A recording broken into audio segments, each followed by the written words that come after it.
Assalamualaikum warahmatullahi wabarakatuh. Saya Rahmanur Fatlika Lisana Arkano. Di sini saya akan mempresentasikan hasil rangkuman saya.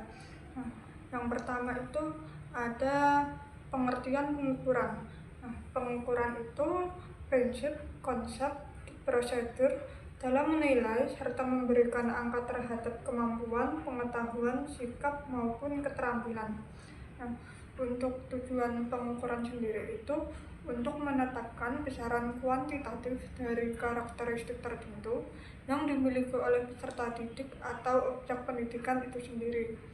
Selanjutnya ada pengertian dari penilaian.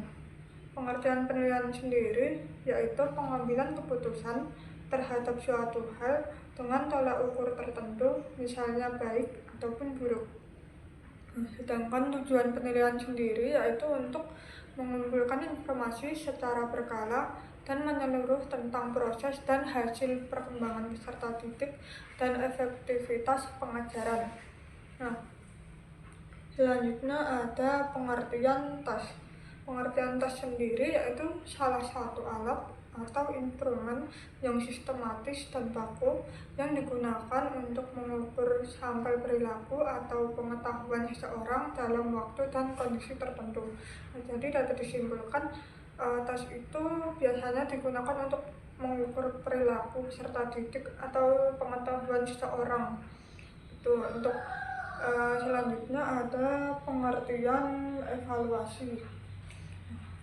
Pengertian evaluasi sendiri yaitu kegiatan identifikasi untuk melihat apakah suatu program yang telah direncanakan serta dapat digunakan untuk melihat efisiensi pelaksanaannya.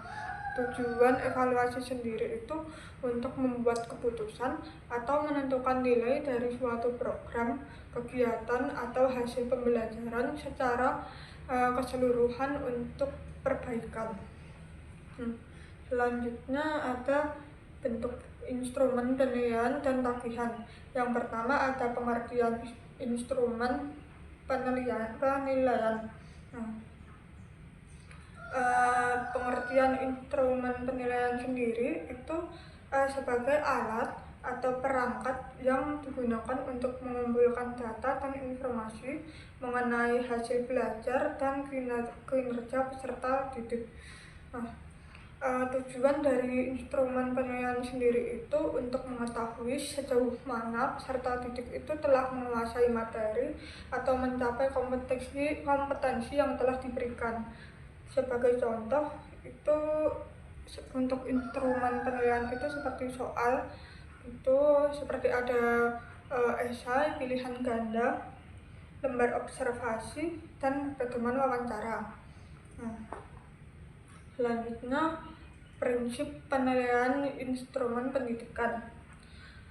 Prinsip instrumen penilaian itu merupakan prinsip utama yang harus dipenuhi dalam instrumen penilaian agar berkualitas, yakni yang pertama ada validitas, reliabilitas, objektivitas, dan terlaksana. Validitas sendiri itu yang dimana instrumen harus valid dan benar-benar mengukur apa yang seharusnya diukur. Yang kedua itu ada reliabilitas, itu sebuah instrumen harus memberikan hasil yang konsisten dan stabil. Ketiga ada objektivitas, hasil penelitian tidak dipengaruhi subjektivitas penilai. Jadi sebuah instrumen penilaian ini bersifat memiliki prinsip objektivitas, itu artinya tidak memihak. Dan terakhir yaitu terlaksana, sebuah instrumen harus mudah digunakan, efisien waktu dan biaya, jadi tidak memberatkan baik dari guru maupun dari peserta didik sendiri. Jadi itu harus benar-benar efisien waktu dan biaya. Selanjutnya ada metode, teknik, dan tagihan hasil belajar. Metode penilaian yang umum digunakan atau pendekatan yang biasanya digunakan dalam penilaian itu biasanya penilaian otentik dan penilaian berbasis kelas. Sedangkan teknik penilaian yang umum digunakan untuk mengumpulkan data peserta didik, yaitu biasanya ada tes tertulis, tes kinerja, proyek, portofolio, dan observasi. Tes tertulis itu biasanya berupa esai dan pilihan ganda. Terus untuk tes kinerja sendiri biasanya berupa praktik, presentasi, dan simulasi. Yang ketiga ada proyek. Proyek itu biasanya berupa penilaian dan pembuatan produk. Nah, sedangkan portofolio sendiri biasanya kumpulan karya terbaik siswa. Dan terakhir itu observasi, biasanya pengamatan langsung. Nah, hal tersebut digunakan untuk mengukur kemampuan siswa atau peserta didik. Nah, bagian hasil belajar sendiri itu merupakan sebuah bukti konkret atau output yang harus diserahkan atau dihasilkan oleh peserta didik untuk menunjukkan bahwa mereka telah mencapai kompetensi. Dan juga tagihan itu merupakan hasil dari teknik penilaian. Sebagai contoh, sebuah PR, laporan proyek, hasil ujian, makalah, dan juga produk kerajinan.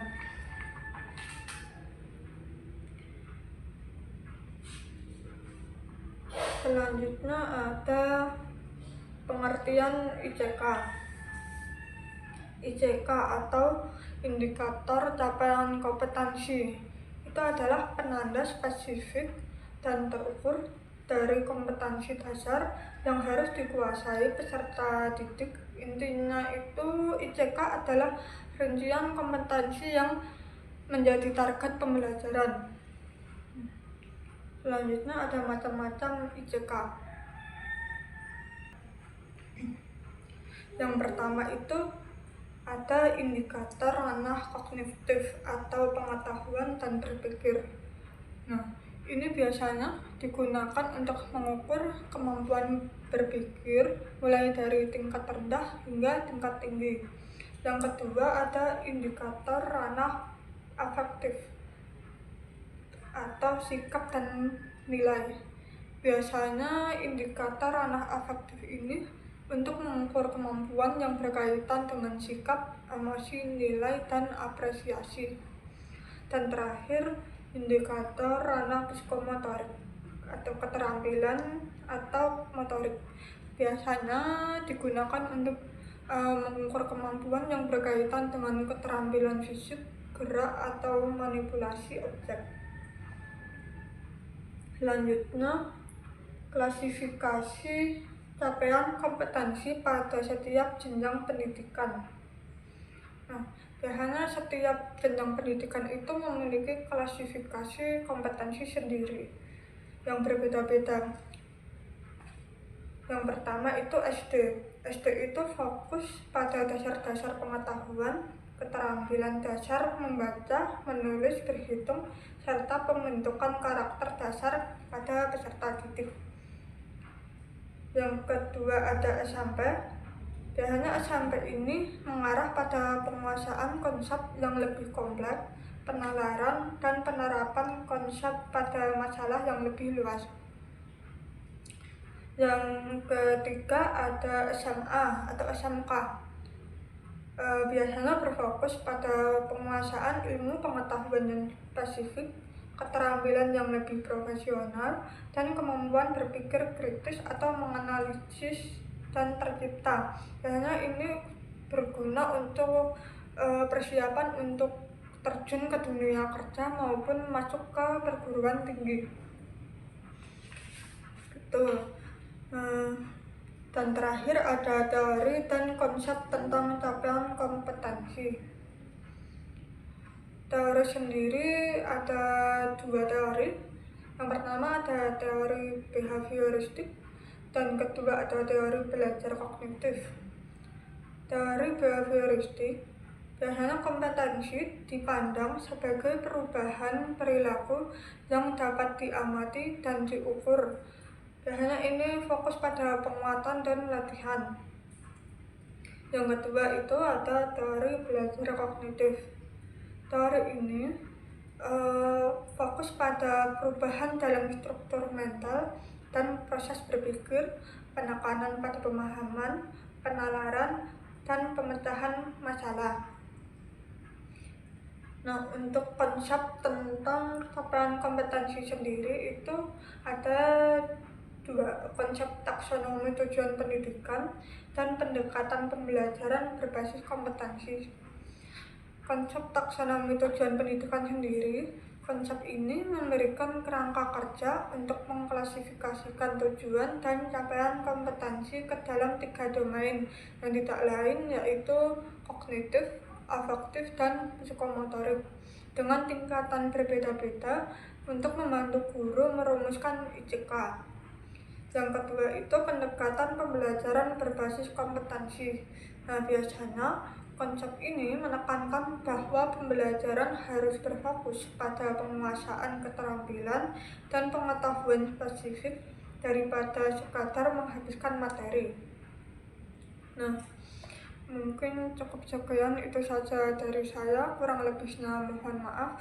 Wassalamualaikum warahmatullahi wabarakatuh.